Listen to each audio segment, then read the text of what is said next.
Welcome to Management Meets, the University of Bath School of Management alumni podcast series, looking to share expert insight within our community. Your hosts are Professor Steve Brammer, Dean of the School of Management, and me, Katie Calvert-Jones, Head of Alumni Relations and External Engagement. The School of Management has some 27,000 alumni in over 130 countries, including business founders, CEOs, and Olympians. In this series, we meet some of these as we dive into the ever-changing world of business practice and learn the latest academic thinking along the way. In each episode, we look to explore a different industry or topic, featuring graduate experts leading change and innovation in their respective fields around the world. Listen on and get inspired with honest tales of success and some failures in the Management Meets podcast. Welcome to our podcast, Management Meets. This is the first in our series, and we're focusing on risk-taking in business, and particularly looking at entrepreneurialism and intrapreneurialism. I'm Katie Calvert-Jones. I head up External and Alumni Relations for the School of Management, and I'm here with Professor Steve Brammer. It's a real pleasure in my role to be able to speak to many people about the wonderful roles that they carry out, and I really wanted to share that with you and the community. Hi, my name's Steve Brammer. I'm the Dean of the School of Management, and it's always a great pleasure to engage with our alumni and to hear their stories. One of the great privileges of being active in higher education is the wonderful people you meet from around the world, each with a distinctive story to tell. We're also going to hear from our resident academic expert on the subject. So stay tuned to hear more about the methodology, appetite, and energy involved in risk-taking in business. I'm really delighted to welcome our guests today, Jay and Shinarai. Jay completed his Masters in Entrepreneurship and Management with us in 2020 and went on very soon to co-found an eSports brand, Orangutan, based in Mumbai. Shinarai is an alumna of the BSc Business and now works as a venture lead at Henkel Adhesives in Berlin. So with Jay and with Shinarai, I think we're going to be getting some really great insights looking at this from entrepreneurialism and intrapreneurialism, thinking about risk-taking in business. Welcome, Shinarai, and welcome, Jay. Hi, everyone. It's a pleasure to be here, and it's a pleasure to be a part of the first podcast series from Management Meets. Hi, Steve. Hi, Katie. It's amazing to connect with you virtually and share my journey. Very excited to be here as the first episode of the podcast Management Meets. The theme of today's podcast is risk. I think that's a theme that is really pertinent in the contemporary world when there's so much risk, so much uncertainty.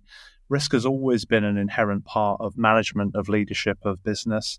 And with risk comes huge opportunity as well as challenge to be faced. So I think it's going to be a really interesting dialogue with our two speakers today to hear a little bit about how risk and uncertainty have featured in their lives and in their business careers.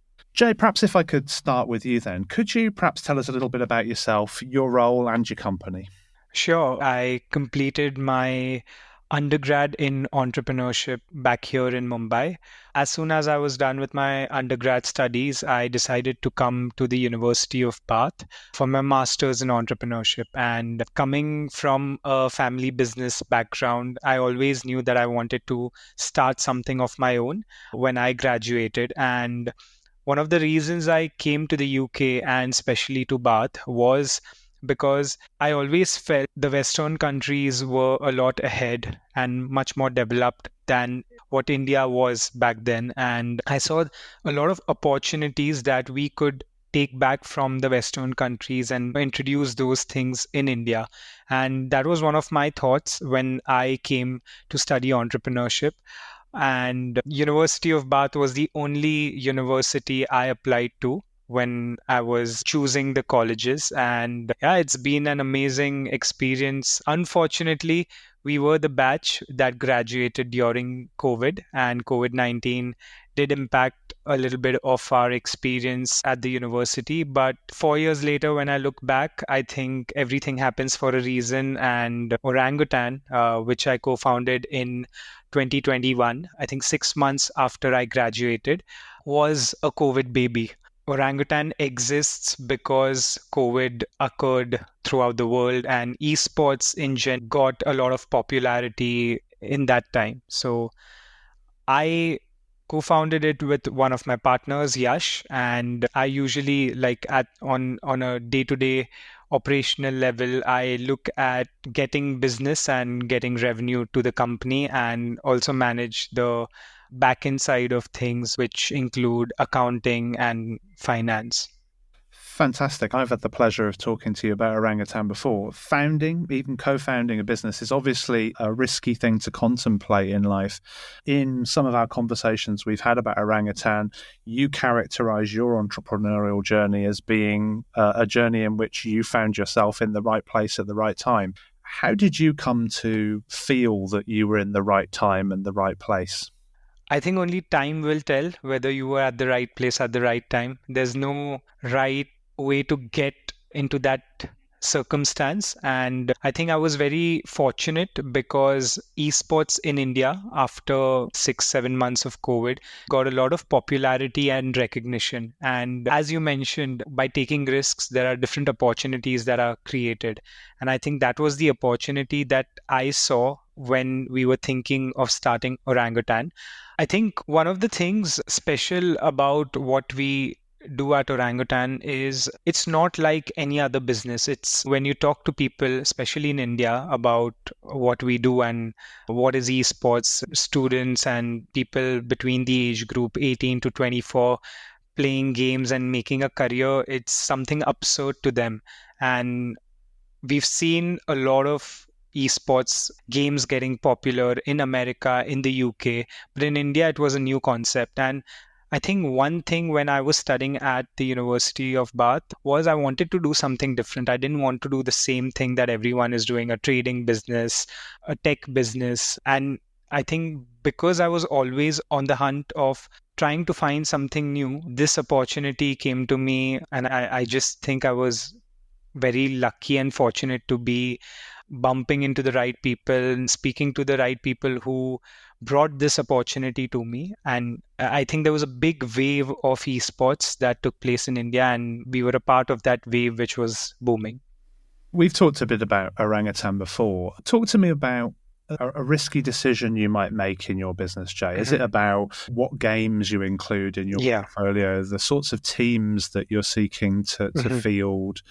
How do you and your business partners think about a new risk like that? You might have an established team that's doing really well, but you might move into a new game or a platform or whatever. How do you think about those kinds of decisions? I think the nature of business that we are into, it's a very risky one because just think about it this way. I recruit players, I contract them for, say, a year or a couple of years. The risk with them is they might not re-sign with me, and all the effort and money and the camaraderie between the team that we've created, just after 2 years, someone can pay more money and just take everything that we've built. So every day is very risky. If your players are not happy with the environment and the facilities that you're providing, they might choose a better option or an alternative option which is available out there.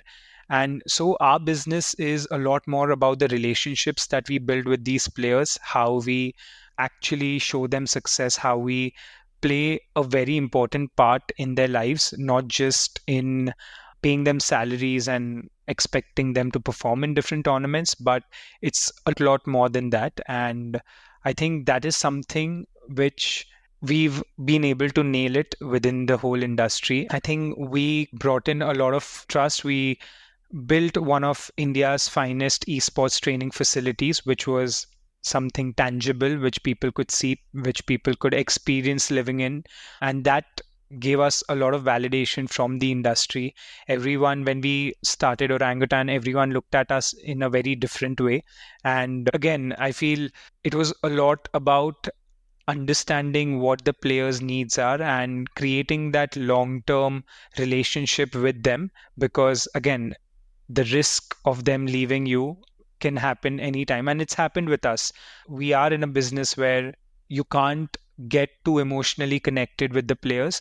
If players leave, there are better players available, or there are players who you can train and make them better, and over time make them the big esports athletes. So I think our business is very risky, but as it said, high risk, high returns. It's exactly what we are betting on at this point with Orangutan. Fantastic. Shinarai, perhaps you could introduce yourself and tell us a little about your role in your company. Absolutely. My name is Shinarai Idrissova. I'm a venture lead for Henkel Adhesive Technologies, where I work on developing digital innovations and scaling them globally. I graduated from the University of Bath in 2012, where I studied business administration, and I completed my bachelor studies. Originally, I'm from Kazakhstan. And then after my time at the University of Bath, I focused on building my career in different industries, in digitalization and marketing. So Henkel Adhesive Technologies is a part of Henkel, and Henkel is a global multinational German company that has two major business units. One is called Consumer Brands, and another business unit is called Adhesive Technologies. From the consumer brands business, I'm sure you have used or heard about some of our brands like Schwarzkopf, Persil, Sios, and so on. But we also have our adhesive technologies business, where we produce adhesives, sealants, and functional coatings. And we're the largest provider for those. And my role there is to develop digital innovations, but from the corporate perspective. So I'm really happy to provide here also a bit of a different perspective to venture building and business building. Fantastic. Shinarai, as a venture lead, how in a corporate context do you know when a new piece of technology or a business idea or project is worth working on? That's an excellent question. And we're discovering that as a part of the process. It's essentially a daily goal of a venture lead or of an innovation manager to really try to understand whether it's worth keep investing into that business idea. And it all starts with a customer or a consumer. We always focus on customer or consumer first. We always try to understand and really invest our resources into whether we're solving a big enough problem, whether we're solving and addressing a big enough need. And in order to do that, we really get our hands dirty. We go and talk to our customers. We talk to the consumers, to the end user. We build stakeholder maps and try to understand what is the biggest problem and can we really actually move the needle with our business idea or the innovation. And of course, then we'll look at further aspects like we try to estimate whether this opportunity is viable. Can we actually commercialize it? Is there something in it for us in terms of developing this further? Is the market big enough? But then we look at that from the technology perspective, very important aspect. Because yes, there are ideas that can solve a big need and they can be marketable, they can be commercial, but is it feasible to build that actually? Can we actually do that as Henkel together with our partners, or is it something out of scope for us? And maybe just to add the fourth dimension, it is the strategic fit. And I guess that's a very important one because everything we do and the ventures that we build at Henkel Adhesive Technologies really have to have a overarching strategic fit with the corporate objectives so that we're aligned with the strategy teams and working together as a corporation towards the same overarching goals. Fantastic, thank you. How do you go about de-risking new ventures? All of our ventures go through the so-called innovations funnel. And we always start with, first of all, understanding what is the problem. So we have a problem identification phase. We go through idea validation phase. Then we go through to the prototyping. And once we have validated the prototype, we go on to the minimal viable product phase and so on. So we have broken down the innovation funnel into different phases where between the phases, we have stage gates where we meet together as a team with our key stakeholders and we really try to understand, is it still worth continuing with the venture? Have we identified and validated all the important risks and hypotheses? And normally we break down those risks and hypotheses into the 4 factors, which are, is this innovation, is this idea, is it desirable? Are we moving the needle really for customers? Is it viable? Is it commercially attractive for us? is it feasible, and then whether also we're working in alignment with our strategy. So as the venture progresses from this initial stage of problem identification, we always try to assess those 4 aspects of venture building. And we have regular meetings, regular stage gates to really look into each other's eyes and try to honestly say, is it something that we still want to develop? The process to identifying risks and working with risks in a sort of mitigated way has various stages to it.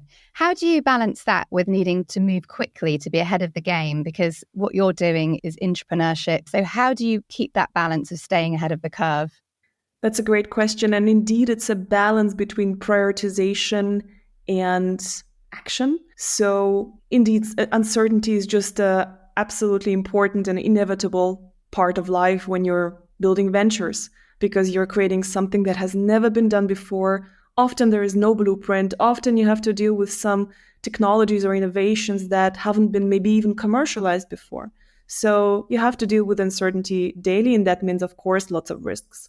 So what we do as an ongoing exercise is we try to identify all types of risks, or we call them also hypotheses, that we want to tackle. And it's a team exercise. As a venture team, we bring them on the table, we talk about them, we discuss them. But then most importantly, we always prioritize them together as a team. This prioritization really is a great exercise because it creates the shared mindset between the hypotheses that are make or break for the business, that if we're not going to validate them, it means we need to rediscuss the direction. And then there are the hypotheses that are important, but they're not make or break. It's something that we might have a look at. So that's the great way for us to really try and kind of balance that speed, but also action. And of course, we always focus on the prioritized hypothesis or risks, and then we act together as a team on validating those. And do you think there is space for just sheer intuition in this? Does that exist, or really actually do you need to work in a way that is very set, and intuition isn't really a thing that you can draw upon? I wish I had a magic capability to just know already in advance what might work or what not. And I would say we really try to listen to intuition and have strong opinions, but we have them weakly held because we really try and validate all hypotheses, because we really want to ensure that all hypotheses that we're validating are being fact-driven and market-driven, or maybe research-driven, or even previous experience. So definitely intuition helps here to form a hypothesis, but then we always try and find the validation method to really validate those. Great. And then, Jay, it occurs to me that there is uncertainty in risk, and that your organisation, Orangutan, was born out of a time of real uncertainty, that being COVID and the pandemic. And you launched into that and took some risk in creating a startup. You're going through that journey now. Has your appetite for risk changed at all during that process? 100%. I think the risk-taking capacity that I had 3 years back, I don't have that anymore. Because as you grow older, just in how in life you stop taking riskier moves, it's similar with business as well. Yeah, I think at this point, when we started in 2021, just to contradict to what Shinarai and corporate a company would do, a lot of things that we made decisions on were basis gut and intuition. And to mitigate that and to de-risk it, we used to hedge it against something else. So say, for example, we wanted to get a team in Singapore for Pokemon Unite. We used to evaluate that what is the worst thing that can happen if this team doesn't work. At least we are yet making money here. So we always operated in a way where we are not making any losses, but we had, while making those decisions, mentally prepared ourselves that there is a possibility that the money that we made with a particular team might get hedged out against the team if it doesn't work. While a lot of our decisions were based on gut and market research, and our industry is so dynamic. So a lot of things, you literally have a week or two to just turn around and make a decision. And a lot of opportunities globally, nationally, in India also keep coming up.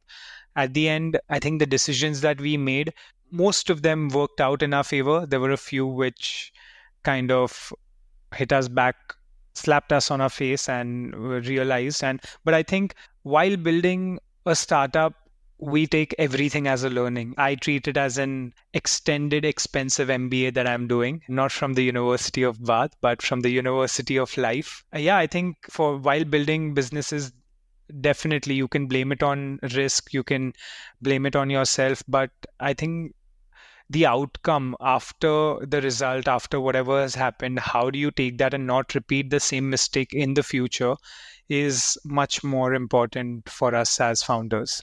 So you've spoken about setbacks there. You haven't given us any detail, Jay. I'm not sure if you're willing to or not, but generally there are going to be setbacks. But how often would you expect those in the work you carry out? Is there a sort of a pattern? Have you found a sort of a secret recipe?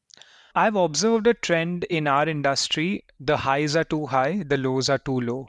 And it really, when the lows are low, it makes you question your decision of just everything that you've built in the last 3 years and in what direction are you moving.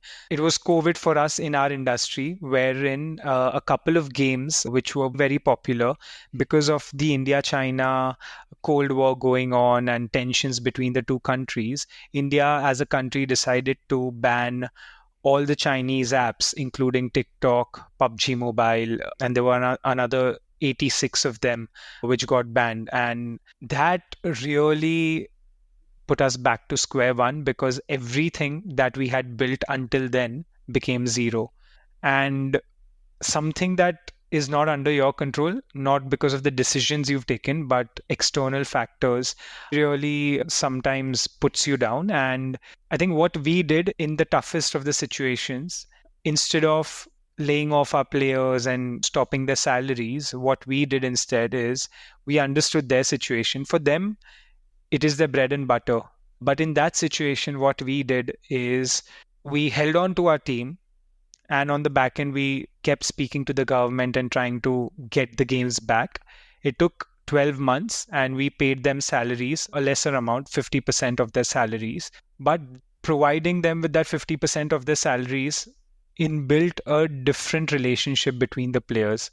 These are the players who I helped in the lowest of the times while losing money, but having the confidence and manifesting that the games will come back and everything will be back to normal, because I think that's the way life works. If you see a low, there's something or the other which will bring you back to normalcy, and it might take some time for things to come back to normal. In our case, it was 12 months where the games were banned and literally we had nothing to do. But I think those bad times created different opportunities for us because we started diversifying our business. We started de-risking our business just from esports. So now, from being just an esports organization, we also do a lot of content production as a service. We also do a lot of agency work, managing different brands, social media, and doing content for them.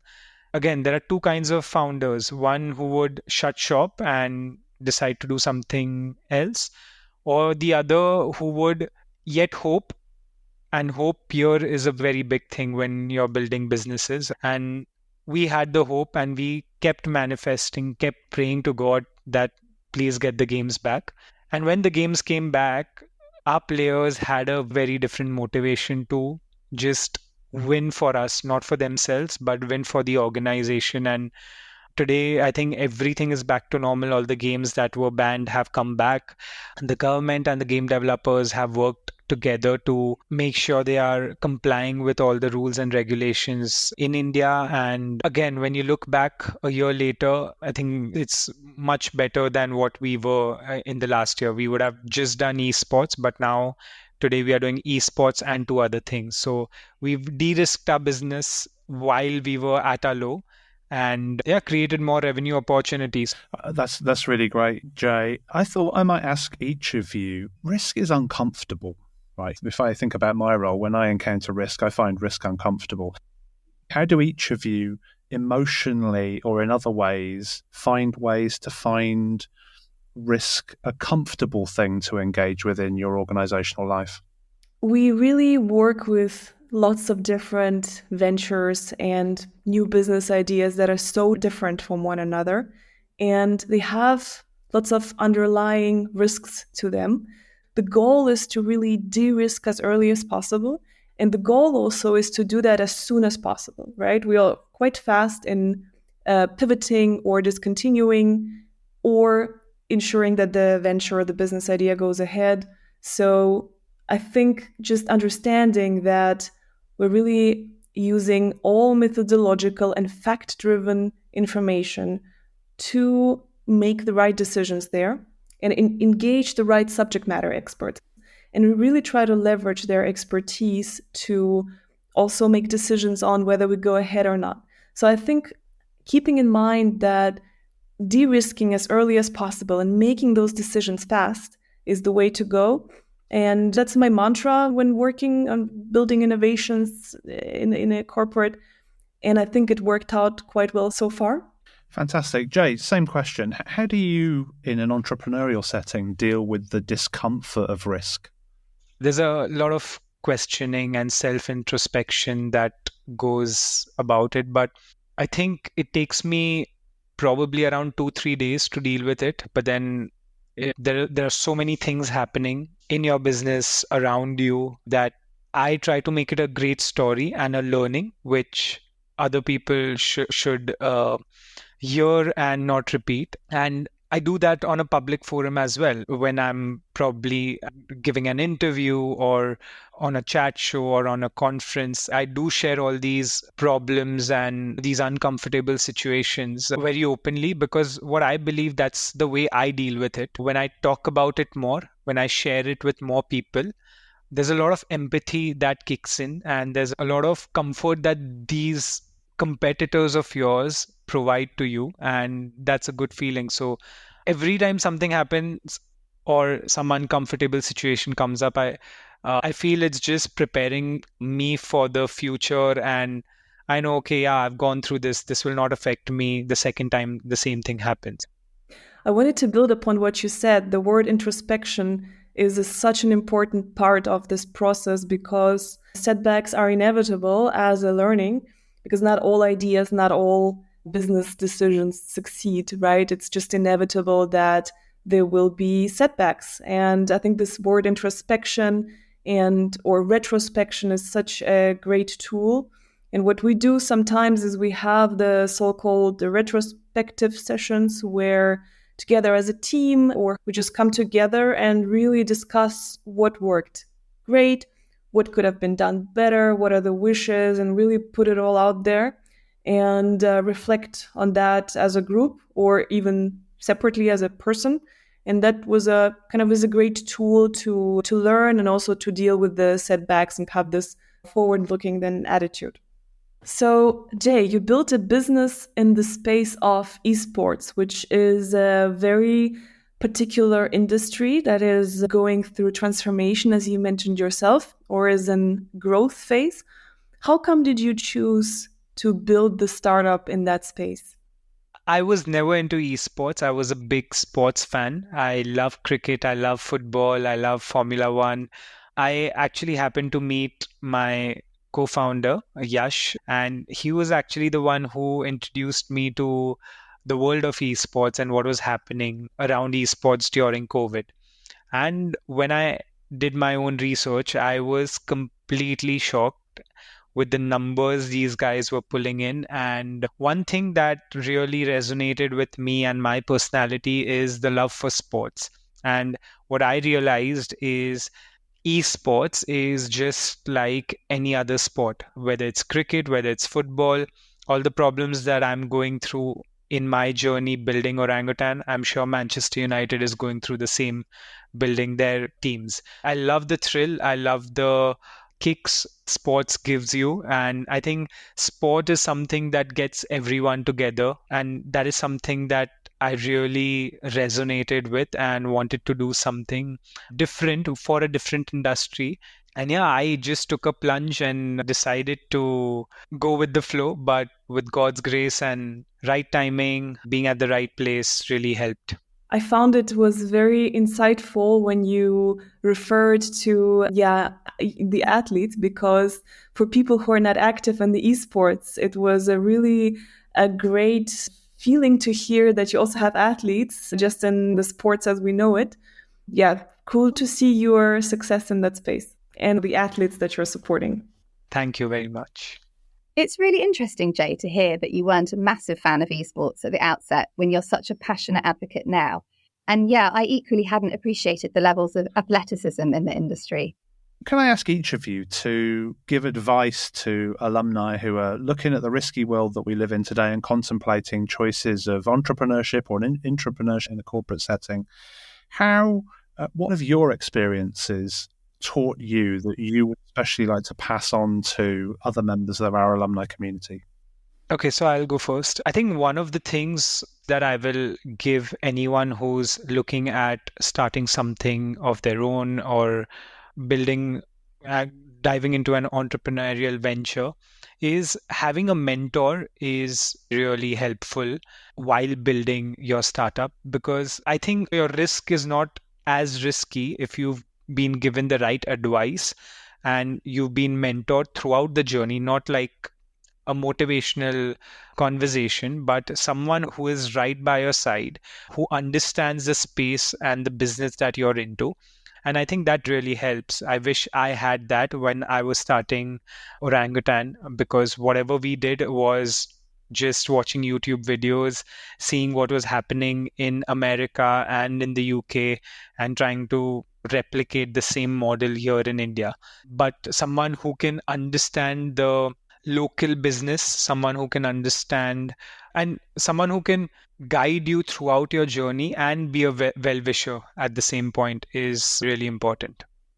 To succeed in a career, I think in entrepreneurship or in entrepreneurship, I think it's always helps to always ask the question why, and try to really apply it as often as possible. When you see a trend, digging deeper, why is it happening? Or when you talk to a customer and they have a certain problem, to really try and dig deeper, trying to understand this underlying issues. And just being, I think, accepting the fact that it's always uncomfortable building new things, or it's always quite uncertain. So accepting that as a fact of life, I would say those two things is a part of the toolkit. And I'll add one more thing. I feel accepting failures is something an entrepreneur or a budding entrepreneur should have, because failure is a great teacher. So I feel when you accept failures and learn from them and don't repeat the same thing again, really gives you a good mindset and puts you in a very good place to build a business. Speaking of failures, I think it's what we see often on our networks, or when we talk to friends, or when we read the media, is all those best cases, right? And the winning startups, winning business ideas, some ventures spinned out of corporates that really made it. So it might create the illusion that success is easy in that field, whilst I can say that it's actually a very tough terrain, because there are so many different risks. So just understanding that it's mostly actually failure or innovations that kind of essentially didn't make it or didn't pass the test of de-risking. So really having that mindset that it's actually a lot more ideas that didn't make it to one or another reason than the 1% that actually did. Shinarai, I have a question for you. Obviously, you come from a corporate background. You've seen a lot of structure in companies. And one of my biggest risks is losing people that I've invested in for, say, 2 years, 3 years, and people move jobs or go to a competitor and start working for them, and everything that they've learned here is passed on to them, and all the skills that they developed at my organization. My question to you is, how is it that in corporates, how do big companies tackle this situation of losing their key employees, say 2 years down the line, 1 year down the line? Because as a founder, I know I'm paying those salaries, everything that I've invested in. There's a point where an employee reaches the perfect expectation that I had, and a month later he's leaving, and everything that I've invested in goes back to zero. So my question to you, how does the corporate de-risk a situation like this? I think it's inevitable, either a startup or a corporate, that there is a fluctuation, that talents come, leave, but maybe come again. It's a great question, but I think it's an inevitable part of life, right? That people come and go. Yeah, and I think a great documentation of insights and this experimenting mindset that you mentioned, also having all of those learnings as documented as possible and as shared as possible, I think that's a good way to really keep everyone on the same level in terms of really the key insights. And in terms of key skills, what we have is we have different communities of practice where we really try to share those learnings in those verticals of expertise, right? For example, design or software development and so on, to really have it communal and really have it shared and have those communities where you just post different news and updates and learnings and whatnot on the methodology level as well as on the project level. But it's a great question, and I don't think there is a magic answer to that apart from keeping in touch as much as possible, I think, in the communities. Yeah, no, I think it completely makes sense. And I think one takeaway for me is to document things and pass it on to the next person who's joining in. Yeah. Of course, I can imagine how frustrating it is, especially when you're not that many people, right? Where you have to onboard everyone and ensure that they're up to speed. Yeah. It feels like a breakup when someone because when you work in small teams, it becomes like a family, extended family outside home. Yeah. Yes, I can imagine. So it sounds like staff retention is not only a financial business risk, but also a cultural one that's felt across organisations of all sizes. And great you can draw upon each other's experiences. Getting best practice in place at an early stage certainly sounds like great advice. Shinarai and Jay, it strikes me that you need a lot of energy to keep going with the management of risks. How do you manage that? Perhaps if we start with Shinarai, how do you keep your energy levels going? Oh, I feel it fluctuates day to day, basically, right? I think it's correlated with the amount of coffee that I drink. But a joke, but maybe partially true. I think it's just totally fine that on some days you really feel like you're burning with energy and ideas and want to put them into actions. And just there are some days where the energy levels are down. But I think what's important is just trying to understand that it's a long game often. Or any venture building is a long game, because until you actually get that traction in the market or develop the first prototype, it takes a while. So I think whilst the daily energy level could go up and down, or the kind of the motivation sometimes is fluctuating, I think what's important is to have a general stamina and having this long-term perspective that things aren't being done usually over a quick period of time. Normally, it's just putting a lot of hard work to really have something good at the end. Thank you. Jay, is that the same for eSports? Are energy levels and stamina crucial? I feel energy, a positive energy, is so important because there's a domino effect that's created. It passes on to other people very quickly. So there are times when, due to personal issues and due to a lot of things going on in life other than work, you have to pretend and bring that positive energy just so that everyone around you shares the same. And sometimes the employees translate that positive energy into you when you're feeling low. In esports, and in our case, often the high energies are brought in by our teams, because even if we lose, there are moments where They play really well and they create that moments of joy for all of us at the organization, not just us, but all the fans that follow us. A lot of ups and downs of energy, but overall, it's positive. Thank you both of you for your insights into that. So, Shinarai, can you perhaps share what ambition means to you? I think it means to me taking risks, really trying to jump into the cold water, acknowledging that you may fail, you may not even reach that goal, but you really tried. And I also think it's a lot about work ethic and understanding that normally in the short term, few things really come to fruition. Normally it's a mid-term, long-term game, right? Where you put in the hard work day in, day out, and then in the long run, things work out. So having that long game perspective and patience whilst putting in the hard work, I think that's an important part of also this, achieving the ambitious goals.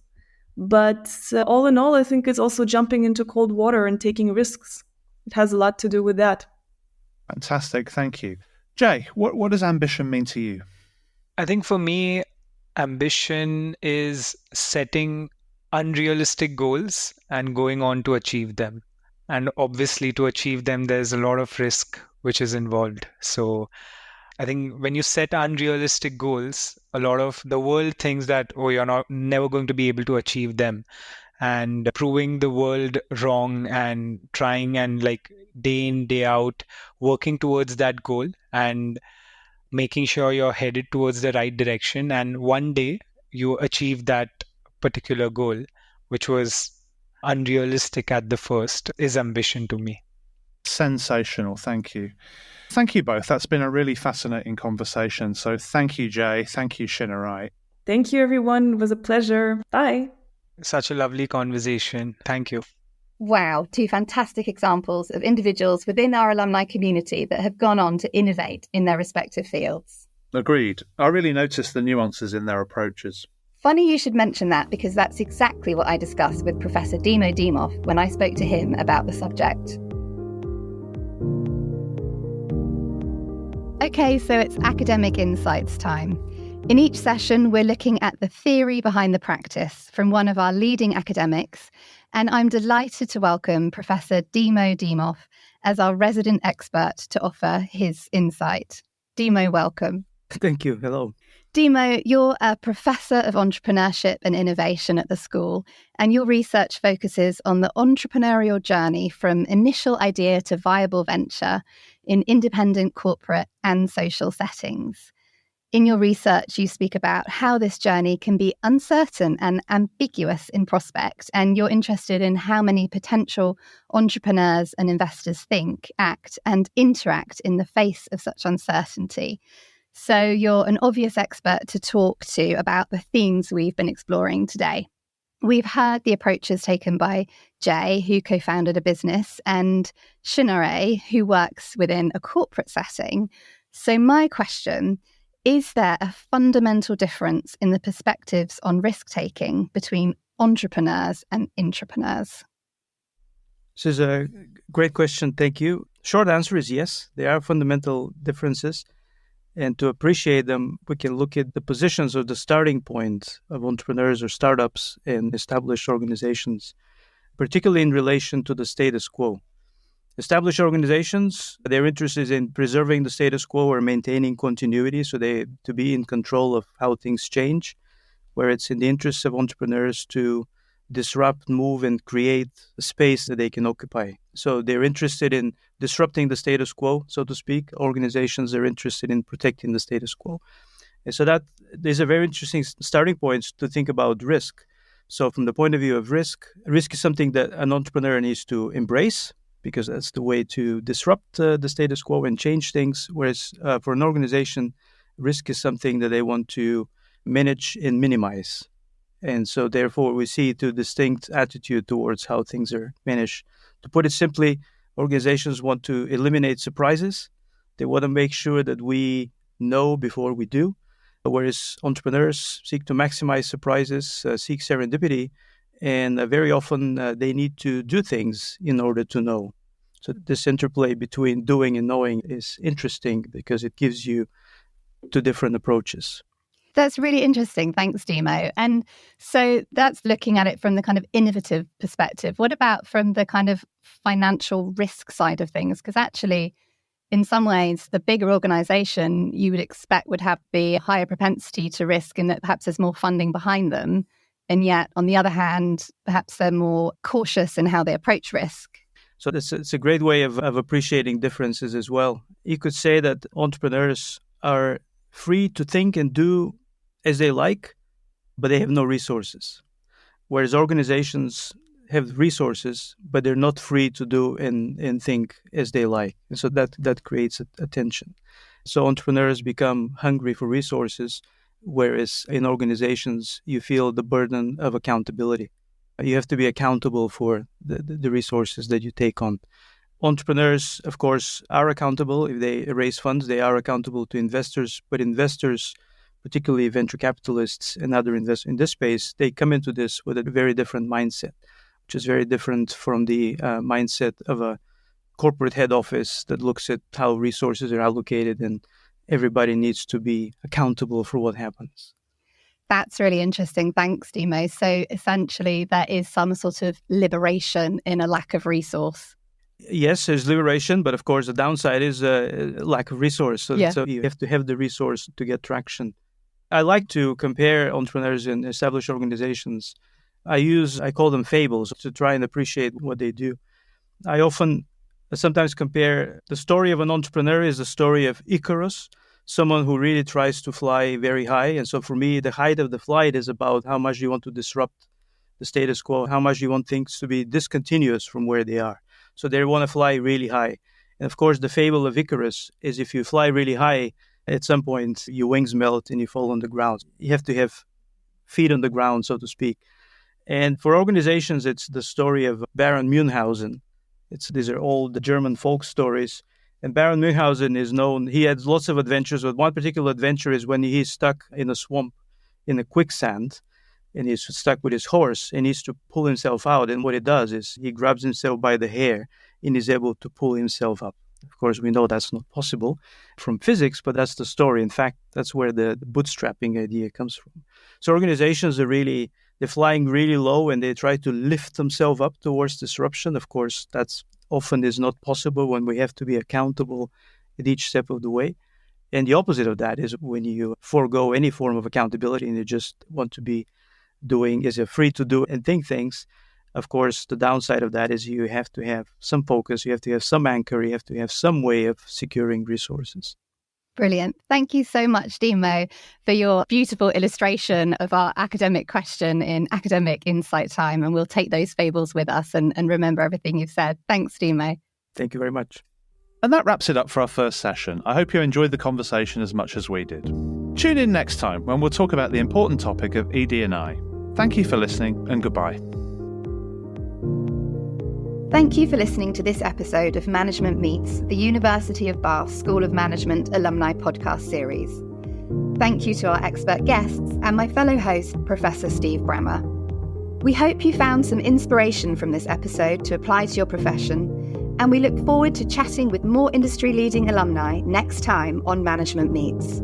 You can subscribe to the podcast and find all episodes on your favourite streaming platform. If you're wanting more from our incredible alumni community, visit our website to discover the services available to School of Management graduates and join our LinkedIn group. Stay in touch, and we hope you'll join us again.